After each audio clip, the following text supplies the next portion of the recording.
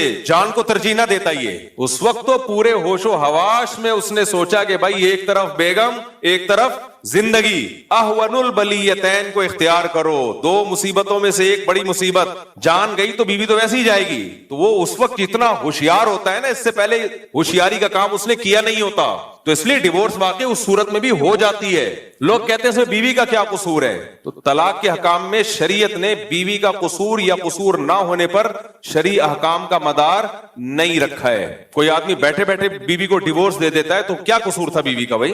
ہاں اس حکم میں حکمت کیا ہے یہ ایک الگ ٹاپک ہے. حکمت کیا ہے, اس کا ہیلا کیا ہے بچنے کا؟ کوئی ایسی مجبوری میں آ جائے تو کیا ہیلا اختیار کرے کہ ڈاکو بھی بھاگ جائیں اور طلاق بھی نہ ہو, تو وہ ہیلا ایک الگ ٹاپک ہے. لیکن جبری طلاق بھی بہرحال واقع بولو ہو جاتی ہے. اور یہ اتنے بے وقوف لوگ ہیں جو احناف حنفیہ کے خلاف کہتے ہیں نا یہ دیکھو جبری طلاق واقع کر کے مرد پہ ظلم کر رہے ہیں, مرد پہ ظلم کر رہے ہیں.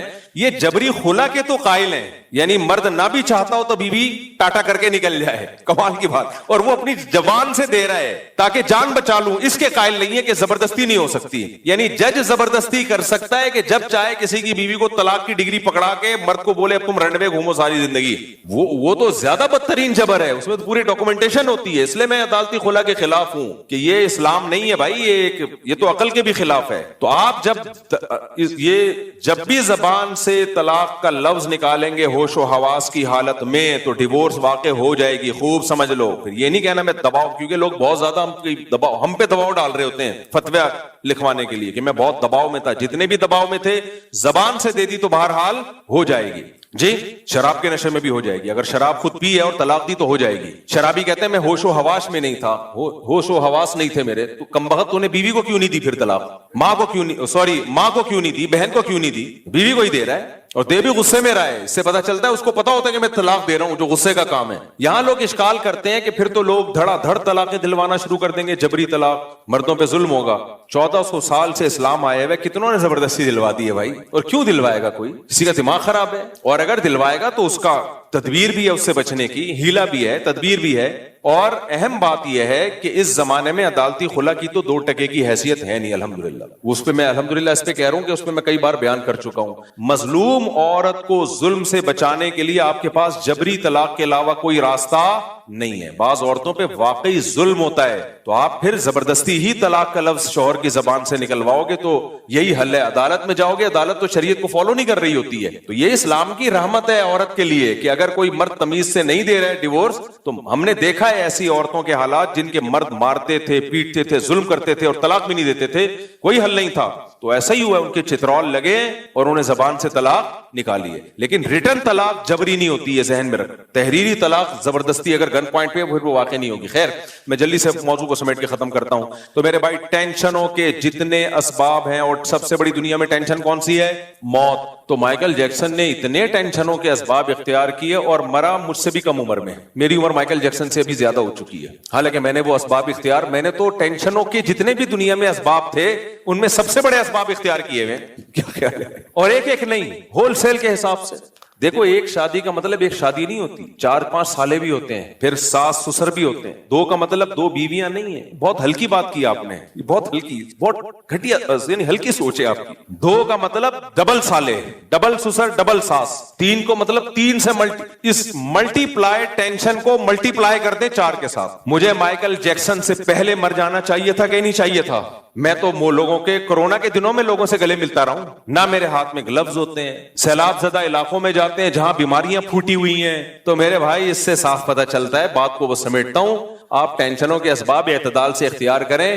ٹینشنوں سے بچنا آپ کے بس میں نہیں ہے. وہ میں ایئرپورٹ کے واقعہ سنا دوں, وہ صاحب کہنے لگے اصل میں ایکچولی پاکستان میں ایسا وہ بہت بہتیاتی ہے. میں نے کہا میرے بھائی, جاپان میں ٹوکیو میں وہاں موجود تھا, جب ایئرپورٹ پہ جہاز کھڑا ہوا ہے, دوسرے جہاز نے لینڈ کیا اور اڑا دیا کھڑے کھڑے جہاز کو. یہ اگر پاکستان میں ہوتا تو ہم کہتے یار کتنی کرپٹ حکومتیں ہماری کہ کھڑے کھڑے جہاز, اچھا بھلا جہاز اپنا, ایک دوسرا جہاز نا جو ایئرپورٹ پہ کھڑا ہوا ہے اپنا آرام سے کھڑا ہوا ہے, زلزلہ آیا ہوا تو اس کی مدد کے لیے جا رہا تھا, وہ آرام سے اپنے وہ کھڑا ہوا ہے جہاز کہ جی میری باری آئے گی تو میں نکلوں گا. اور وہ ایسی جگہ کھڑا ہوا تھا, غلطی سے انتظامیہ کو پتا نہیں چلا کہ دوسرا جہاز جو اترا ہے تو اس کو پتا نہیں کہ راستے میں وسیم بھائی کی ریڑھی کھڑی ہوئی ہے, اور اڑا دیا اس کھڑے کھڑے جہاز. اس کے اندر جتنے بندے تھے سارے مر گئے. تو جاپان جب اتنی بڑی مسٹیک کر رہا ہے ایئرپورٹ پہ, جو ٹیکنالوجی اور لائن اور مینجمنٹ کا بادشاہ سمجھا جاتا ہے, میں اور آپ کس کھیت کی مولی ہیں بھائی؟ اس سے صاف پتہ چلتا ہے حادثات سے بچنا کسی کے باپ میں یہ طاقت نہیں ہے. اللہ نے کائنات میں ایسا کوئی ملک پیدا نہیں کیا, ایسے لوگ پیدا نہیں کیے کہ جو حادثے سے بچیں. کچھ حد تک بچیں گے باقی. اور سب سے بڑی ٹینشن ہمارے یہاں ٹرینوں کے ہاتھ سے, اللہ بچائے ہمیں, زلزلے اور یہ کووڈ نے جو یورپ امریکہ میں تباہی مچائی ہے نا, ہمارے سارے حادثات کی اموات ترازو کے ایک پلڑے میں, ان کے کرونا سے مرنے والوں کی تعداد ترازو کے ایک پلڑے میں رکھیں تو 1 گنا نہیں 10 گنا زیادہ ویٹ ہوگا اس کا. قدرت نے اندر سے ہی ڈیمیج کر کے مار دیا, اندر سے ہی ڈیمیج کر کے مار دیا. اتنی موتیں ہوئی ہیں وہاں. اس لیے میرے بھائی, ٹینشن سے ٹینشن فری ہونے کا یہ طریقہ سوٹیبل نہیں ہے کہ صرف اسباب کو فوکس, اسباب کو بھی کرو فوکس. اصل طریقہ یہ ان ٹینشنوں کو ٹینشنیں سمجھنا چھوڑ. بولے یہ سب کچھ ہوگا, بڑھاپا بھی آئے گا, بیماریاں بھی آئیں گی, اور مرو گے بھی. سمجھ رہے ہو, بہو گے بھی, مرو گے بھی, سب کچھ ہوگا. تو اصل یہ بھائی, اللہ راضی ہو جائے تو پھر سب ٹھیک ہے. اللہ ناراض ہے تو سب ٹھیک ہونے میں بھی کچھ ٹھیک نہیں ہے. مسلمان کے پاس یہی راستہ ہے, ادروائز کوئی راستہ میرے اور آپ کے پاس نہیں. اللہ سمجھنے کی, عمل کی توفیق عطا فرمائے. میرے والد صاحب حرام کماتے ہیں, اور والد کی اور بھائی اگر لڑکا بالغ ہے, کما سکتا ہے, تو پھر والد اگر حرام کما رہے ہیں تو پھر اس کو والد کی آمدن سے کھانا جائز نہیں ہے. اگر بالغ بھی ہے اور کما بھی سکتا ہے تو پھر اس کو کمائے, اپنا الگ ہے. ہاں, بیٹیوں کے لیے کھانا جائز ہے, بیوی کے لیے بھی, کیونکہ وہ کہاں جائیں گے بیچارے, بھوکے تھوڑی بنیں گے. مفتی صاحب تفصیل سے بتا دیں کیا زنا قرض ہے؟ ایسا یہ غلط ہے, لوگوں میں مشہور ہے کہ زنا قرض ہے, آپ کی بیٹی اور بہن کو اتارنا پڑے گا. بالکل غلط ہے. کسی کے گناہ کی سزا کسی اور کو نہیں ملتی ہے. ہاں, یہ ضرور ہے کہ جب آپ زنا کرتے ہو اور گھر والوں کو پتا چلتا ہے تو ان میں وہ پاک دامنی رہتی نہیں ہے. وہ یہ کہتے ہیں یہ جب مزے اڑا سکتا ہے تو ہم بھی پھر پاک دامن لوگوں کو, اکثر پاک دامن ان کی عورتیں بھی پاک دامن ہی بن جاتی ہیں. مرد خود خراب ہو تو اس کے اثرات, باپ شراب پیتا ہو تو بچے کہیں گے ہم نے پی لی تو کیا ہو گیا. یہی ہوتا ہے نا, وہ اپنی اختیار سے کرتے ہیں. ایسا نہیں ہوتا کہ اس کے گناہ کی سزا اس کو ملے, ایسا نہیں. مفتی صاحب چپل الٹی ہوتی ہے تو ہمیں سیدھی کرنی چاہیے, کچھ کہتے ہیں اس سے یہ ہوتا ہے وغیرہ وغیرہ. چپل الٹی ہو تو اس لیے سیدھی کرنی چاہیے کہ بری لگ رہی ہوتی ہے, وہ فٹے منہ کہہ رہی ہوتی ہے. آم کے چھلکے بھی جب ہم کھاتے ہیں نا, کچھ لوگوں کی عادت ہے چوس چوس کے ایسے ہی رکھ رہے ہوتے ہیں. بھائی الٹا کر کے رکھو. نہیں آئی میرا خیال ہے بات. اجتماعی طور پہ جب آم کھا رہے ہوتے ہیں, چھلکے چوس چوس کے بعض لوگ پلیٹ میں ایسے رکھ رہے ہوتے ہیں, چوسا ہوا حصہ اوپر ہوتا ہے, برا گھن آتی ہے اس سے. کچھ محفل کے کچھ آداب ہوتے ہیں, کچھ تمیز ہوتی ہے. تو میرے سامنے کوئی کھا رہا ہو نا, تو اگر کوئی میرے جیسا میرے لیول کا ہو تو میں اس کو بولتا ہوں بھائی الٹا. بڑے بزرگوں تو میں کچھ نہیں کہتا, تو اس کو ہم اس میں یہ کہ بھائی اس کو الٹا کر کے رکھ دو. اچھا بعض لوگوں کو یہ عادت ہوتی ہے کسی کا جھوٹا کھانے کی, بزرگ ہیں, اب آم ہم نے چوسا ہوا, وہ کہہ رہے ہیں آپ کی چوسی بھی گٹلی میں کھاؤں گا. مجھے گھن آ رہی ہوتی ہے, میرا تھوک کیوں چاٹ رہا ہے بھائی تو. آپ کو عقیدت ہے لیکن انسان کو خود بھی نہیں چاہتا نا کہ میری گندگی کوئی کھائے, تو یہ بھی ایک گھن والا عمل ہے. کسی بزرگ نے بھی گٹلی چوس کے پھینکی ہو, بس نہیں چوسو اس کو. جھوٹا پینا میں تو کوئی حرج نہیں ہے, وہ تو نارمل ہے, لیکن گٹلی بھی چوسی بزرگ کی, وہ آپ چوس رہے ہو, تو بزرگ میں بھی اگر صفائی پسند ہوگا نا اس کو اچھا نہیں لگے گا.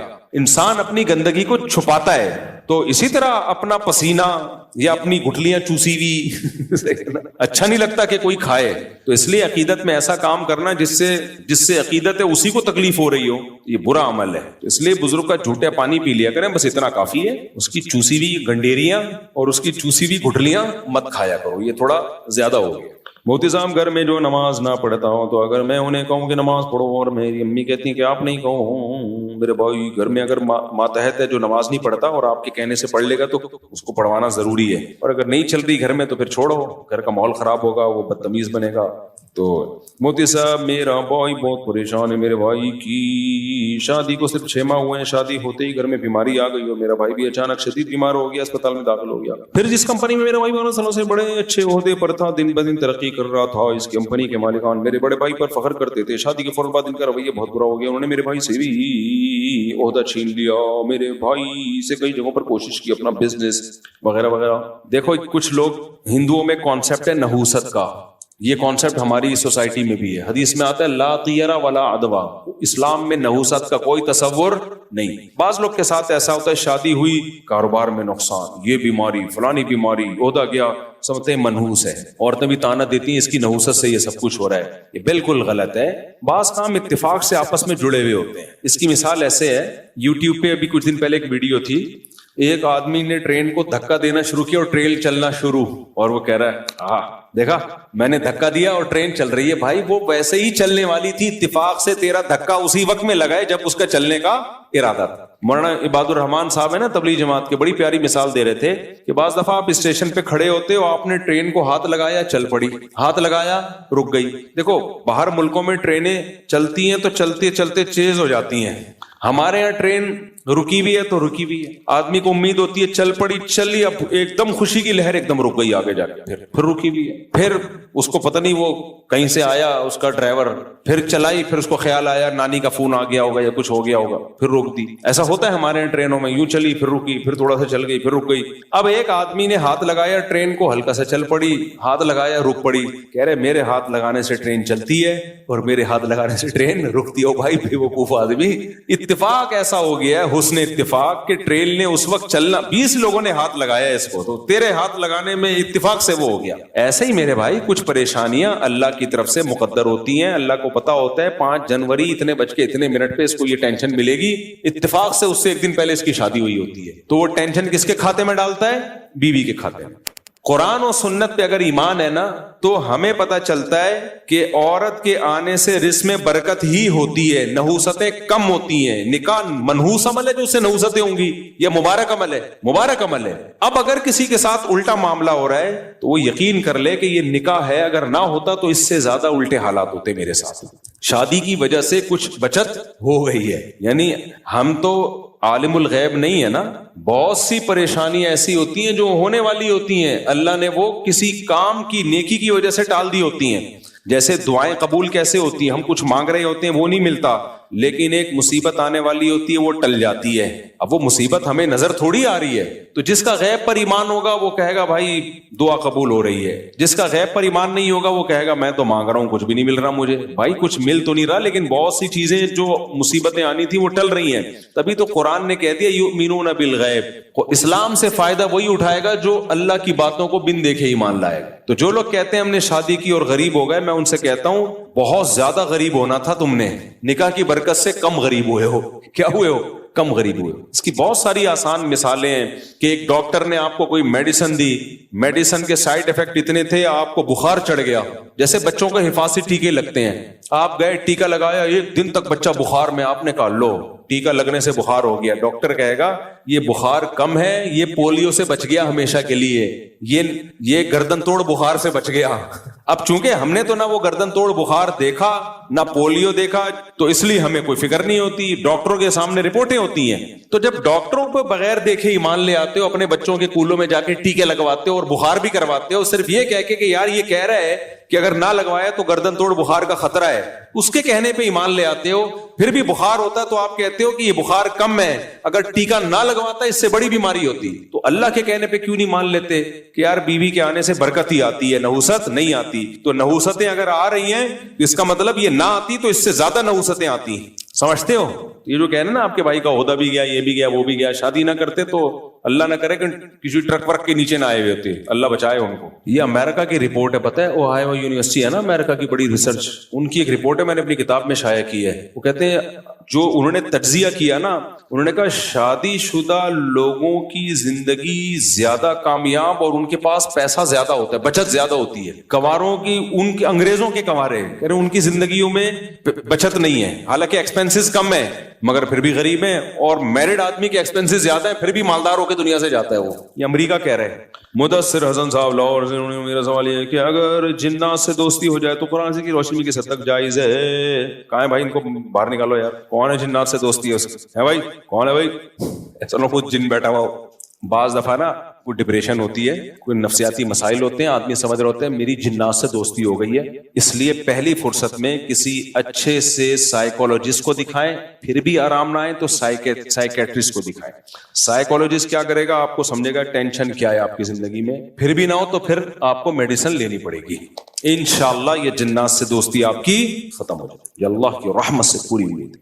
میرا تعلق تبلیغ جماعت سے, بات جب تک دوستی ختم نہیں ہوتی تو آپ کم از کم ہمارے بیان میں نہ آئیں, ہمارے بیان میں تشریف نہ. میرا تعلق تبلیغ جماعت سے. آج کل مولانا طارق مل صاحب کے متعلق لوگ بہت غلط آراء قائم کر رہے ہیں, تو کیا مولانا صاحب کے بارے میں آپ کیا کہیں گے؟ فتنے پہ جتنا بولا جائے نا اس سے فتنہ بڑھتا ہے.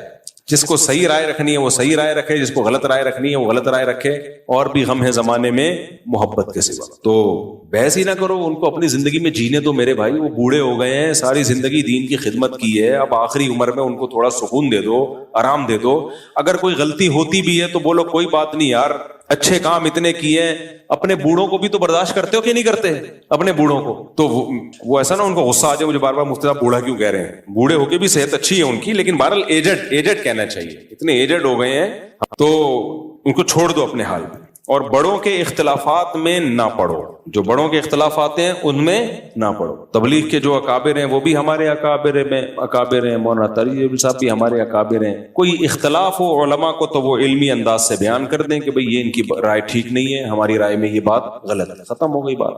یہ جو ٹرینڈ چلتا ہے نا ایک دوسرے کی ذات پہ کیچڑ اچھالنے کا, یہ ٹرینڈ ختم کر دو, بالکل ختم ہو جانا چاہیے میرے دوست. اور یہ یاد رکھو, جہاں انسان ہوں گے اختلافات ہوں گے. یہ جو تصور ہے نا کہ دیندار لوگ آپس میں محبتوں سے رہتے ہیں, میرے سامنے لوگ آتے ہیں میری 4 بیویاں محبتوں سے رہتے ہیں, چھوڑا کرو کسی اور کے سامنے, پھینکا کرو کسی اور کے ساتھ. کتنا ہی نیک ہو, مرد ہو بیوی ہو, پھر بھی جھگڑے ہوں گے, پھر بھی اختلافات ہوں گے. صحابہ میں ہوئے ہیں, ہمارے نبی کی اپنی ازواج کے ساتھ اختلاف. آپ صلی اللہ علیہ وسلم 1 مہینے کے لیے گھر سے باہر چلے گئے تھے, حالانکہ امہات المومنین دنیا کی افضل ترین عورتیں ہیں, اور سید الانبیاء دنیا کے افضل ترین, اللہ کے بعد سب سے بڑا مقام نبی کا. اس کے بعد بھائی یہ اختلاف ہوا ہے, اور اللہ نے یہ اختلاف کیوں ہونے دیا؟ تاکہ پتا چلے بھائی نبی کی زندگی بھی نیچرل تھی, نارمل تھی, تو ہمیں اس سے سبق ملتا ہے. تو 1 مہینہ کے لیے آپ صلی اللہ علیہ وسلم گھر سے ناراض ہو کے چلے گئے تھے, 1 مہینہ. پھر 29 دن کے بعد واپس تشریف لے آیا. صحابہ نے کہا بھی مہینہ پورا نہیں ہوا ہے, آپ نے فرمایا چاند 29 کا ہے. ٹھیک ہے, اس کا مطلب آپ صلی اللہ علیہ وسلم پورا گن رہے تھے, چاند نظر آیا تو آپ نے کہا ہو گیا مہینہ پورا. جو تو یہ سب نیچرل ہے بھائی. لڑائیاں بھی ہوتی ہیں, خوشیاں بھی ہوتی ہیں, غم بھی ہوتے ہیں, پھڈے بھی ہوتے ہیں, پھر صلح بھی ہوتی ہے. ناک پہ مکھی جو بٹھائے گا وہ کبھی بھی کامیاب لائف نہیں گزار سکتا. بعض لوگوں کو ہیضہ ہوتا ہے سیدھی زندگی, بالکل تیر کی طرح سیدھے رہ کے چلنے کا. تو جس کی زندگی میں لچک نہیں ہے, فلیکسیبلٹی نہیں ہے, برباد. سب آڑا ترچا. میں یہاں ایک پرانی بات ہے, میں نے جمعے کے دن اخلاق پہ بیان کیا, حسن اخلاق, اچھے اخلاق سے بات کرو, چیخو نہیں, گدھوں کی طرح گھروں میں چیختے ہیں. جب میں گیا ہوں, وہ پرانی بات ہے, 10-12 سال 15 سال ہو گئے, میری لڑائی ہوئی ہے بھائی, کیونکہ میں ایک اور شادی کرنی, اللہ معاف کرے, تو میں بھی چیخ رہا تھا, چل رہا ہے. پھر مجھے خیال آیا میں نے بھی بیان تو پورا اسی پہ کیا کہ چیخو نہیں. آپ یقین کریں مجھے خود ہنسی آ گئی, تو مجھے خود ہنسی آ گئی. خیر میں نے کنٹرول کیا, نہیں چیخنا چاہیے لیکن پھر بھی ہو جاتا ہے انسان.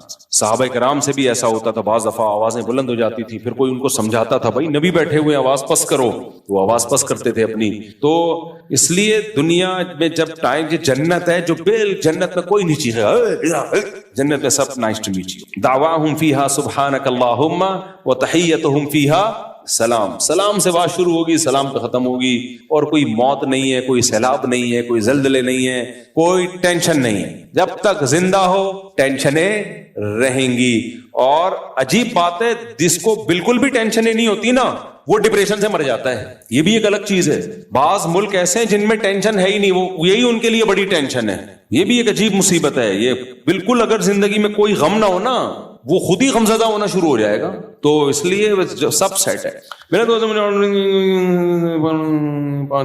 جائز ہے. ہاں آرڈر دے دیا ایک کمپنی کا, میں نے پروفٹ میں اپنے دوست کو 5% دیا.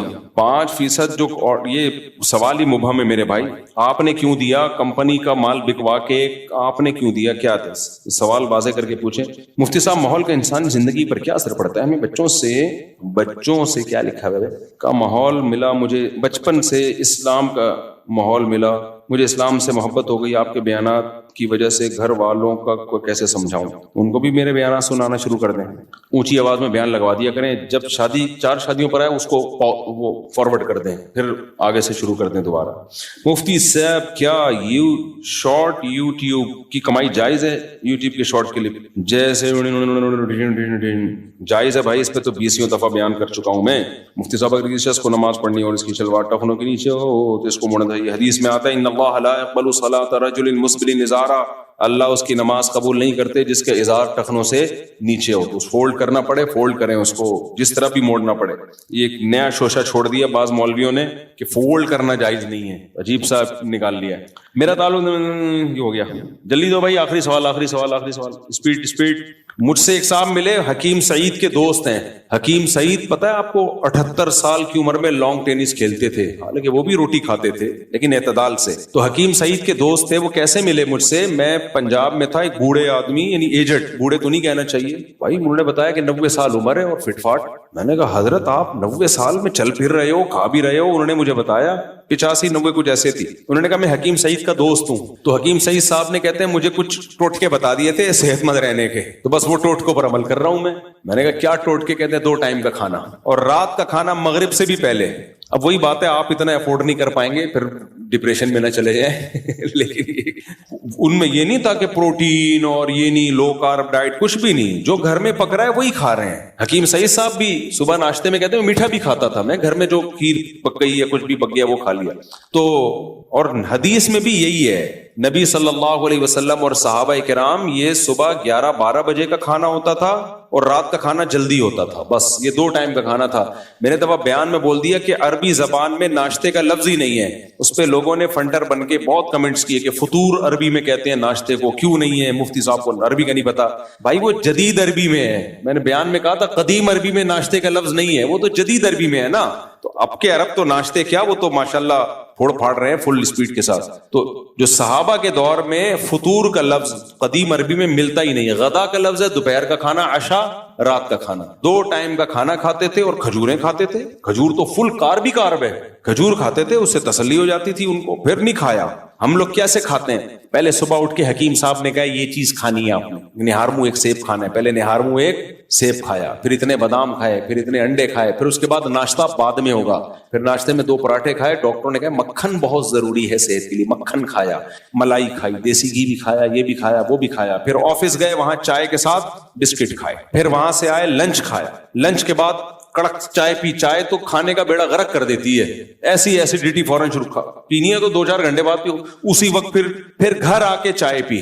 پھر اس کے بعد 12 بجے شادی میں گئے. بریانی, جو کوکنگ آئل والی بریانی نا, جو ڈیزل میں پکتی ہے, وہ رات کو 12:30 بجے وہ کھانا کھلا تھا. اور نان کے ساتھ قورمہ, نان, روٹی بھی نہیں, نان, وہ پھوڑ پھاڑ کے آئے اور سو گئے. یہ روٹین چل رہی ہے 40 سال سے. اور کہہ رہے ہیں پتہ نہیں شوگر کیوں ہو گئی ہے, وزن کیوں نہیں گھٹ رہا, میں اتنا پرہیز کر رہا ہوں, میں واکنگ بھی کرتا ہوں.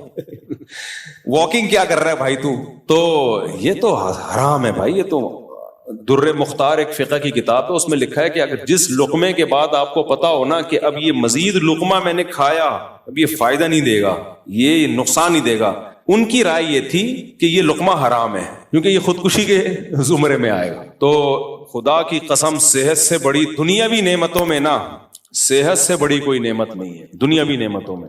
پشاور سے آئے ہو ماشاء اللہ, اچھا چلو ابھی ملتے ہیں 2 منٹ کے لیے آپ سے. آپ کے علاقے میں 2 جماعتیں ہوتی ہیں؟ ہاں کہاں, کیوں؟ مسجد میں جگہ نہیں ہوگی؟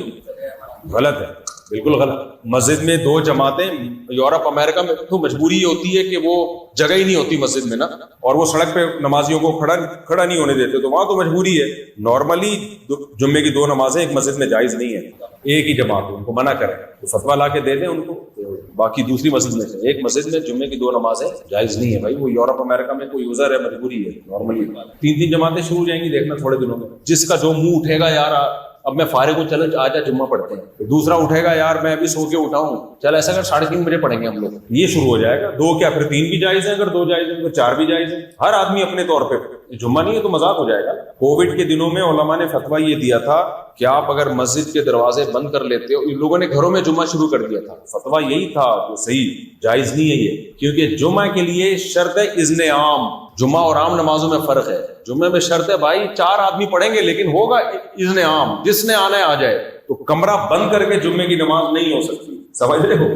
جمعے کو کچھ پروٹوکول دیا اللہ نے. گاؤں میں جمعہ نہیں ہو سکتا. نبی صلی اللہ علیہ وسلم کے دور میں کبھی کسی گاؤں دیہات میں جمعے کی نماز نہیں ہوئی ہے.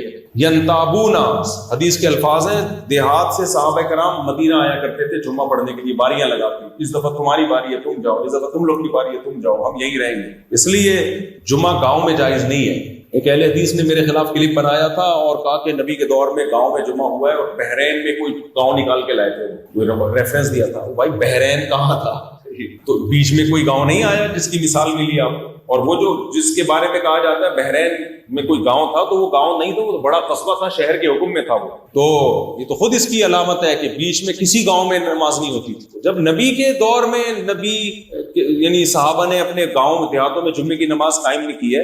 اچھے سے حکمت کیا ہے؟ حکمت اس میں یہ ہے کہ اسلام نے جمعے کو ایک پروٹوکول دیا ہے. گاؤں دیہاتیں یہ کوئی آبادی نہیں ہوتی نا, اس میں تو آبادی ہوتی ہے تو باقی ساری سہولتیں نہیں ہوتی. تو جمعے کی نماز کا ایک پروٹوکول ہے کہ وہ جمعے کے دن ہوگی جو افضل ترین ہے, اور اس میں اذن عام ہوگا, سب کو آنے کی اجازت ہوگی. وہ شہر میں یا بڑے قصبے میں ہوگی.